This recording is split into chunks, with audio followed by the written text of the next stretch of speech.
Hello friends, आसतु आम भेंडी रे आज गोटे रेसिपी आपको देखा। प्रथम भेंडी की धोईदवा, धोईकी एमती लंबा लंबा करी काटिदवा, मझीरु एमती टिके चिरा लगेदवा। यही भाव में चिरा लगेगा। प्रथम कड़ई हो कि तावा आपन को जो थे सुविधा लगे से बसई तादेह तेल देवे। आग तेल देकी तापर भेंडी तिक सब पकईकी अल्प टिके लुण छीटिदवा। लुण छीटिकी किसी समय कि घोड़ई दवा। भेंडी टाक टिके सिझा दवा।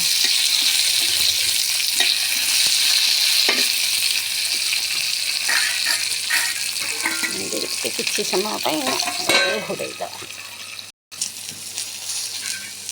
देखु भेंडी आमर टे भाजी होगला, ताकू आम गोटे जगह को काढ़ीदवा।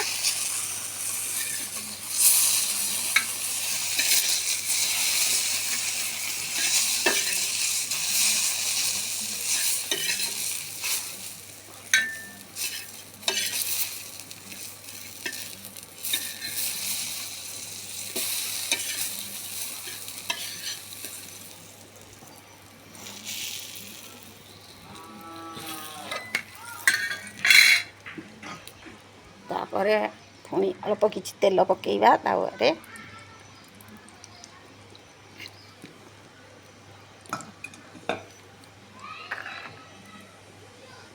तेल पकई सारी आमर सोरिष, पियाज, रसुण जो बटा होइतिला ताकू दबा।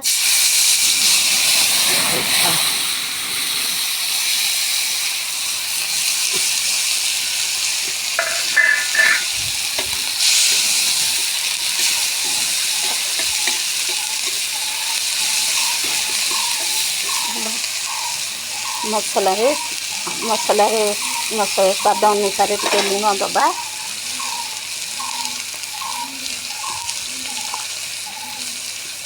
हलदी दबा।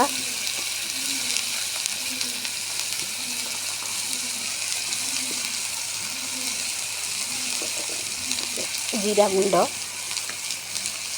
लंका गुंड देखिए अल्प टिके पानी दबा। मसला टिके भाजी होगा।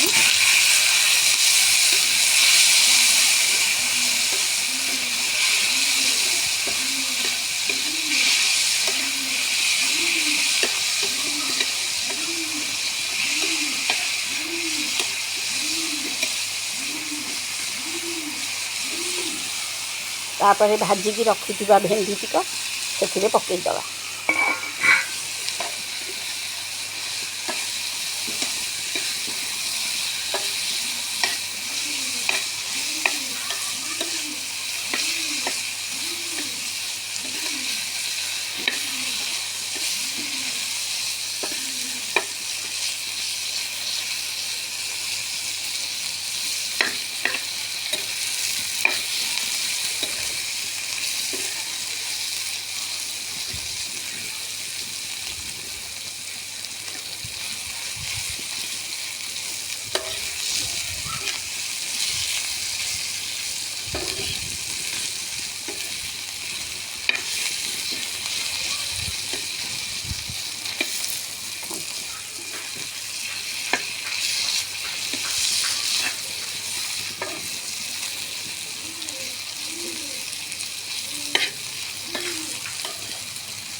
प्रस्तुत हो गला आमर गोटा भेंडी भजा।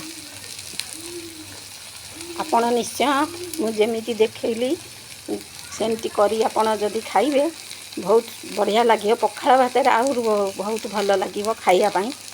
आपण को वीडियोटी केमिति लागिला कमेंट माध्यम रे मते जणाइबे।